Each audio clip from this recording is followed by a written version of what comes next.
많은 폭력들이 보이지 않게 이루어지는 것이 이 땅인 것 같습니다.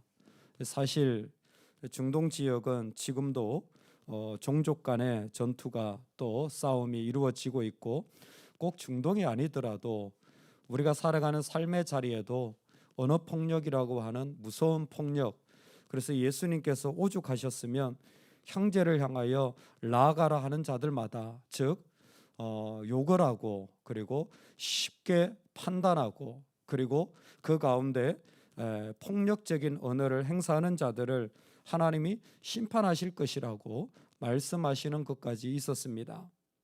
이런 폭력은 사실 그 출발이 나처럼 되어야 된다라는 생각이 그 기준점인 것 같습니다. 왜 너 대로 사냐? 나대로 살아야지.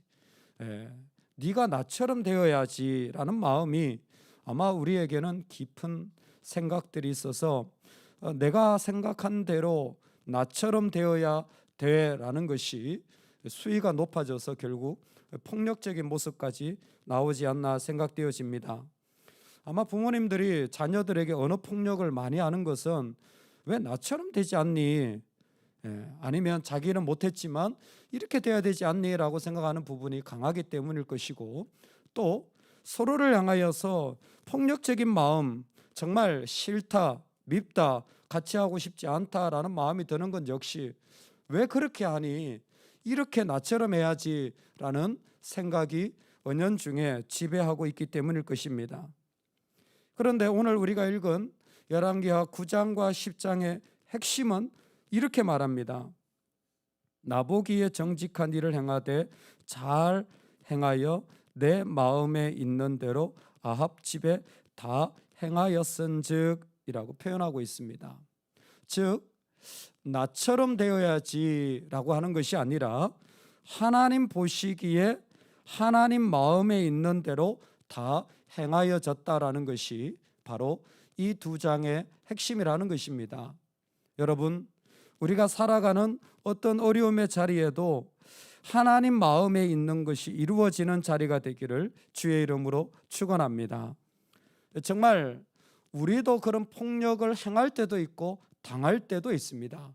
나도 모르게 그런 폭력적인 마음을 줄 수도 있고 받을 수도 있습니다. 그런데 오늘 우리가 그런 폭력의 한가운데서 우리의 자신을 어떻게 세워갈지 이 말씀을 통하여서 한번 살펴보면 좋겠습니다. 예후에게 기름을 부을 장면이 이루어지고 있습니다. 아람의 군대 장관입니다. 왕족도 아닌데 예후가 이제 오므리 집안, 즉 아합 집안을 다 쓸어버리라는 명령을 받게 됩니다. 참 이 말씀을 보면 우리가 가지고 있는 심리가 이게 아닌가 싶어요. 내 삶에 나의 대적들이 좀 다 없어졌으면 좋겠는 거예요. 이 사람도 없어지고 저런 일도 좀 없어지고 그런 대적이 없어진 곳에 있으면 얼마나 좋을까. 싹 썰어버립니다. 북쪽의 왕조도 썰어버리고 남쪽의 아시아도 죽이게 됩니다. 결국 아무도 남지 않고 예후가 사마리아에서 왕이 되어지는 일들을 경험하게 되어집니다. 사실 예후는 그냥 왕만 죽인 것이 아니라 그 왕자들까지 70명을 다 죽여버렸어요. 그래서 상당히 잔인하지만 그게 하나님의 명령이었습니다. 여러분 기억하십시오. 나에게 폭력을 행하는 사람, 좀 폭력적인 일들이 사라지면 좋겠죠. 그건 옳지 않습니다. 그냥 다 쓸어버리면 대답이 되느냐? 그것도 아닙니다. 결국 다 쓸어버리면, 다 없어지면요, 내가 바알 되는 거예요. 그게 더 위험합니다. 내가 그 삶의 우상이 되어져 버려요. 이런 폭력적인 사람, 저런 폭력적인 일들, 저런 말도 안 되는 일들이 다 사라지면 내가 평안하겠다. 아니에요. 그럼 고립되어서 자기가 자기 신이 되어져 버립니다. 예후가 이렇게까지 명령을 다 준행합니다. 심지어 산당들도 다 없애버립니다. 그러나 뭐예요? 결국 예후의 결론에 가보면 뭐냐면 그는 금송아지를 섬겨요. 신기하지 않습니까? 하나님의 명령을 따라서 다 죽이고 왕도 되고 산당까지 다 없앴어요. 하나님 명령 때문이에요. 근데 나중에 보면 금송아지를 섬겨요. 그게 인간입니다. 저 대적이 없어지고 저 문제가 사라지면 내가 잘 살 것 같아 라고 생각하지만 아니에요. 자기 안에 있는 우상이 드러나는 겁니다.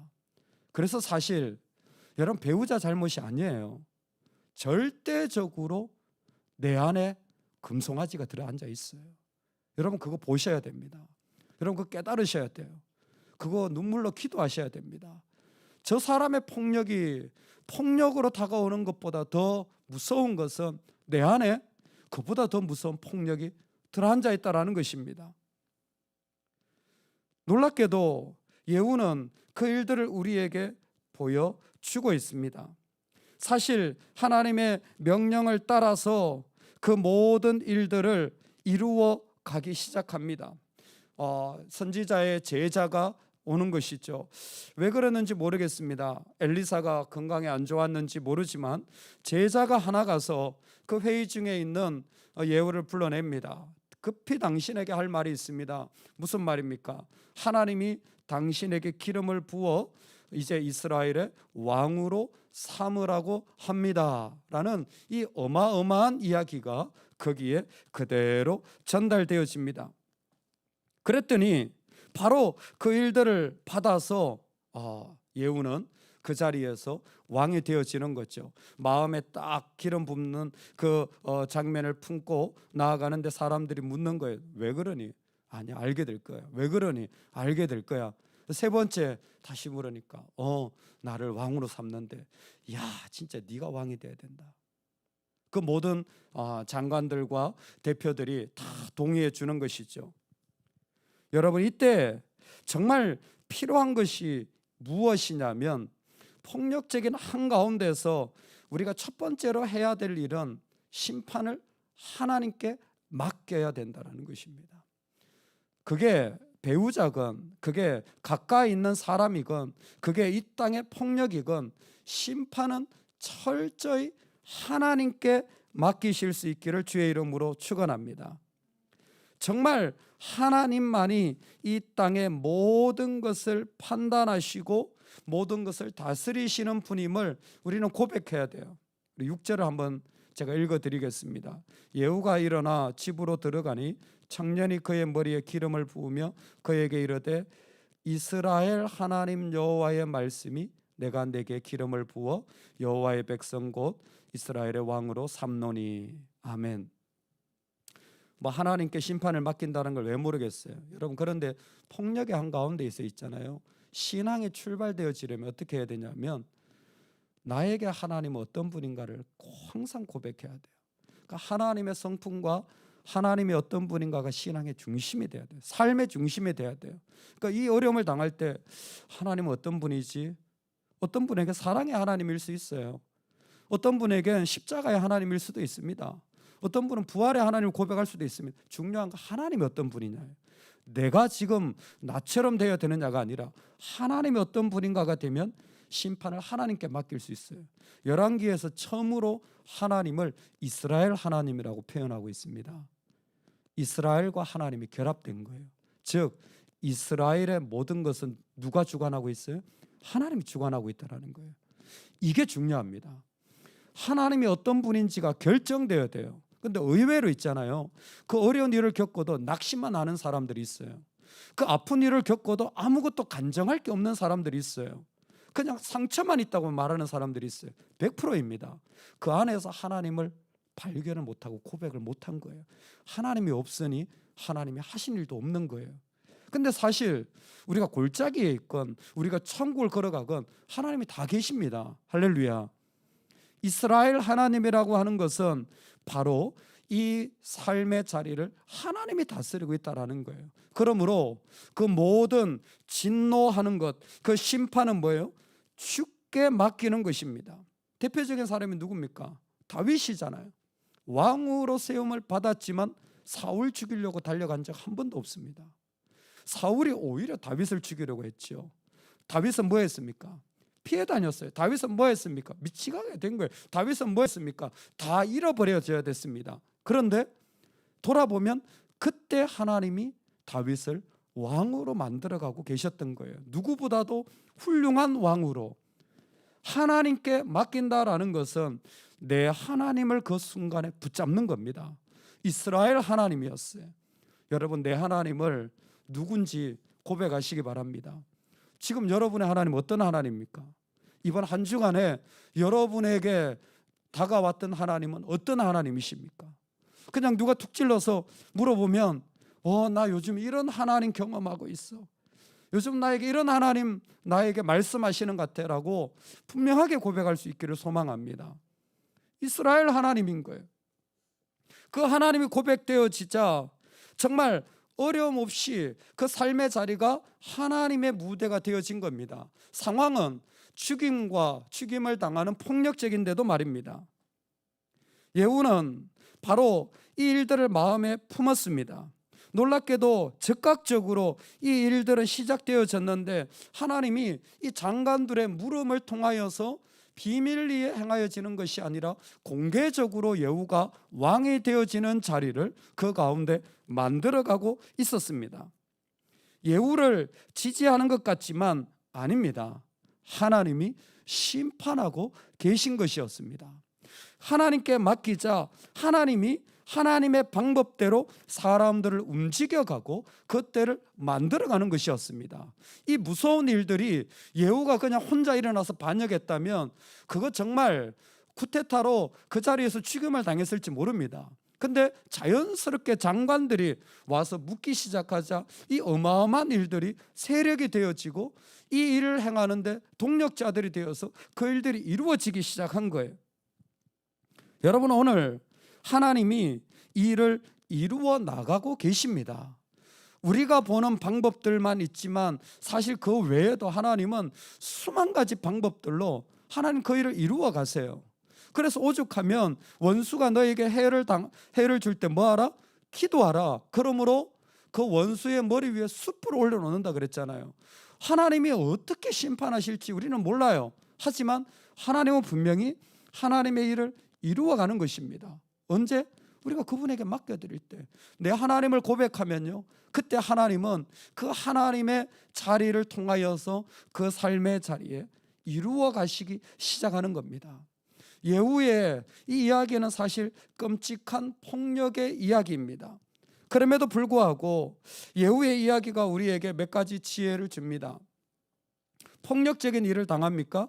어려운 일을 당해서 내 안에 정말 살 수 없는 그런 마음을 품게 됩니까? 여러분, 그럴 때마다 반드시 기억하십시오. 영적인 지도가 있어야 됩니다. 우리가 모두가 영적인 지도가 필요해요. 엘리사의 제자라도 예후에게는 필요합니다. 하나님이 예후를 세운다고 했을 때 예후 스스로 설 수 있는 것이 아니었습니다.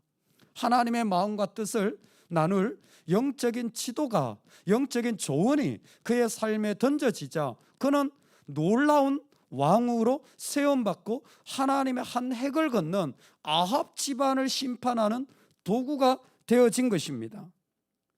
엘리사가, 아니 생도가 왕의 자리에 가서 조언하는 것입니다. 사실 이 땅에 우리는 정치와 경제와 문화와 같이 살아가고 있습니다. 그런데 안타깝게도 교회는 교회만 머물고 있어요. 정치와 종교는 결탁하면 안 됩니다. 그러나 정치는 말씀의 다스림을 받아야 됩니다. 경제는 말씀의 중심을 배워야 됩니다. 문화는 말씀의 문화가 들어가야 합니다. 오늘 이 땅에 너무나 우리의 영적인 지도가 상실되어져 버렸어요. 그냥 세상이 결정하면 교회가 따라가는데 아니어야 합니다. 오히려 어떻게 하면 좋을까 교회에 물어야 되는 것입니다. 여러분, 우리가 그렇게 살아야 돼요. 세상을 살아갈 때 영적인 지도와 조언이 항상 필요합니다.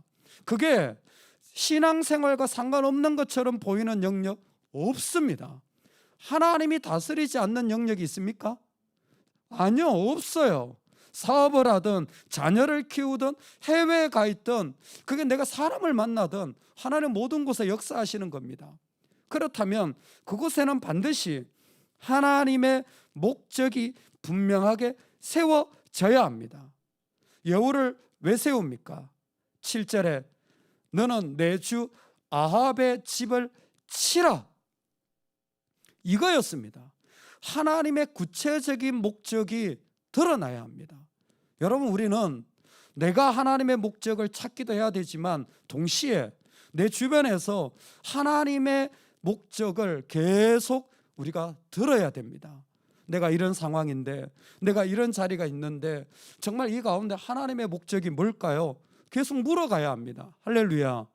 여러분, 그때에 얼마나 우리의 마음이 달라지고 또 그 가운데 내가 생각하지 못했던, 아니 나는 하나님을 꿈도 안 꿨는데 그 자리에서 하나님을 기억하게 되고 하나님의 목적으로 바꿔져 가는 것입니다. 너무나 소중한 것은 오늘날에도 하나님은 왕을 세워가는 것이 중요한 것이 아니라 하나님이 일하시는 그 자리를 통해 하나님의 목적이 무엇인지, 하나님의 뜻이 무엇인지, 하나님의 바람이 무엇인지 그 인생의 궤적을 통하여 우리 서로에게 도전하고 계신다라는 겁니다. 새벽 예배가 얼마나 중요하냐면 지금까지 16년 동안 우리 교회를 인도하는데 항상 말씀이 먼저 가더라고요. 저는 항상 경험해, 말씀이 먼저 가더라고요. 근데 그 말씀이 먼저 간 자리를 교회 사역이 따라가고 있더라고요. 항상 그랬습니다. 그래서 저도 궁금해요. 말씀이 어떻게 선포되어지는지. 그런데 그 말씀이 선포되어진 곳에 가만히 마음을 열고 따라가다 보면 곳곳에 하나님의 백성들이 준비되어 있는 것들을 보게 되어집니다. 그리고 하나님 세워가시는 것을 경험하고 있습니다. 정말 신기할 따름이에요. 여러분, 영적인 지도를 꼭 받으시기 바랍니다. 영적인 조언을 최소 5명에는 받으시기 바라요. 최소 5명에게는. 가족에게는 받지 마세요. 가족은 다 좋은 말만 해요. 다 내 편입니다. 가족에게는 조언이 안 돼요. 가족 외에 5명에게는 받으시기 바랍니다. 몇 명? 몇 명? 여러분 있죠? 없으시면 기도하시고 사모하셔야 돼요. 사모하셔야 돼요. 그래서 내가 하나님의 목적을 이루는 백성이 되게 해달라고. 어떻게 생도가 가서 전합니까? 이 위대하고 어마어마한 일을. 그런데도 불구하고 예후는 그 조언을 받는 거예요. 왜? 하나님의 목적이 이루어져야 하니까. 두 번째, 예후의 제일 큰 장점입니다. 우리 12절 말씀인데 같이 한번 읽겠습니다. 12절입니다.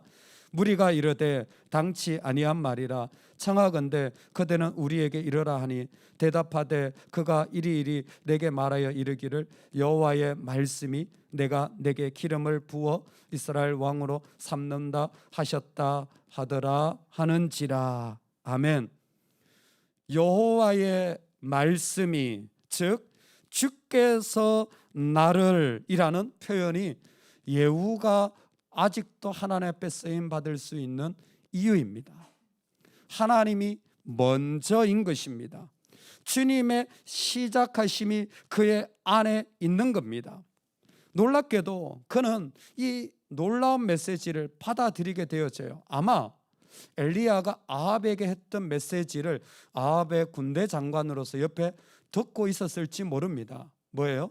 너를 예후가, 그리고 하사엘을 내가 세우고 내가 엘리사를 세우리라 했던 엘리야 예언이 아마 이 그 마음에 오랜 동안 기억되었는지 모릅니다. 그런데 그의 마음에는 주님이 나를, 이 마음이 잊어지지 않는 거예요. 주님이 나를 지금 부르시는구나. 주님이 나를 지금 두드리시는구나. 주님이 나를 지금 원하시는구나. 어디에서? 이 폭력의 한가운데에서 이 놀라운 빗줄기를 그는 가지고 있는 겁니다. 주님이 나에게 말씀하시는구나. 주님이 나를 이라는 이 어마어마한 고백을 그의 마음에 가지고 있는 겁니다. 폭력의 한가운데 서 있을 때가 있습니다. 여러분, 그때 나는 먼저 주님이 누구신지를 고백할 수 있기를 소망합니다. 폭력의 한가운데서 나는 그것을 대적하는 것이 아니라 내가 먼저 주님의 지혜를 들을 수 있기를 소망합니다. 그리고 주께서 나를 지금 어디에 세우셨는지 적극적으로 순종해 나가는 은혜가 있기를 간절히